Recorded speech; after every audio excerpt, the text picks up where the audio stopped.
ለክብርህ ስትል አትሳደብ፣ ስድብ ልቤን ጎድቶታል ይለናል መጽሐፍ ቅዱስ መዝሙር 69:20። ስድብ ምን ማለት ነው? ከትርጓሜው እንነሳ።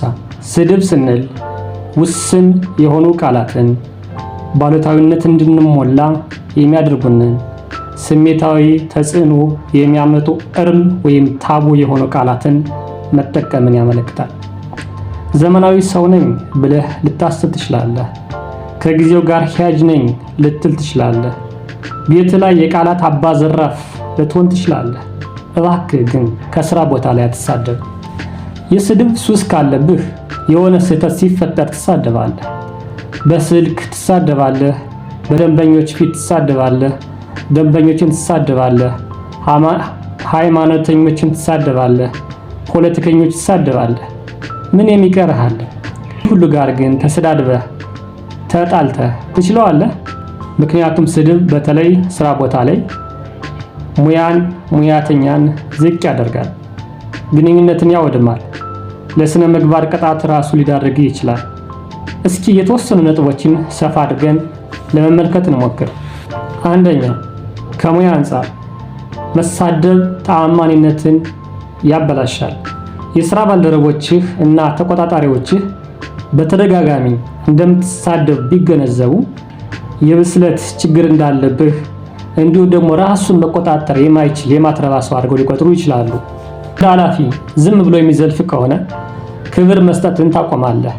የምትሰራው ስራ ስሜት አልባ ይሆናል። ሌላኛውን እንመልከት። ከአካታችና ከመከባበር አንጻር እንመልከተው። አጸያፊ ቃላት ከስራ ባልደረቦችህ ያርቅሃል። ምክንያቱም እየተሰደበ የሚጠብቅ የስድብ ሱስ ያለበት ሰው ብቻ ነው። ለክስም ሊዳረግ ይችላል። የስራ ቦታ ባህልን ያበላሻል። በ2019 በሚቺጋን ዩኒቨርሲቲ የተጠና ጥናት ዝቅተኛ ጥላቻና አነስተኛ ስድብ የሚኖርበት የስራ አካባቢ 30% ያህል ከተለመደው የበለጠ የመተባበር አቅም ይፈጥራል። ይህ ደግሞ ከሆነ ምርምሮችም እየደገፉት ነው። ግጭት ራሱ ቢፈጠር የመፈታት እድሉ ሰፊ ነው። ሌላኛውን እንመልከት። ህጋዊ ተጠያቂነትን ያመጣል። በ2021 የተደረገ ጥናት የትንኮሳዎች አንዱና ዋነኛው ተገቢ ያልሆነ ቋንቋ መጠቀም ነው። ስለዚህ በተለይ አንድ አካል ላይ አተኩረህ የምትሳደብ ከሆነ እንደ ትንኮሳ የመታየት እድሉ ይሰፋል። የደንበኞችን ግንኙነት ያበላሻል። 62% የሚሆኑ ደንበኞች የሚሰደቡ ከሆነ ደንበኝነታቸውን ለማቋረጥ ይገደዳሉ። በስድብ የተሸማቀቁ የሽያጭ ሰራተኞችን የሚመለከቱ ደንበኞች ድርጅቱ ላይ ጥርጣሬ ያሳድራሉ። የሙያ እድገትን ያበላሻል። መሪዎች መረጋጋትን እንደ ሞዴል መከተል ይጠበቅባቸዋል።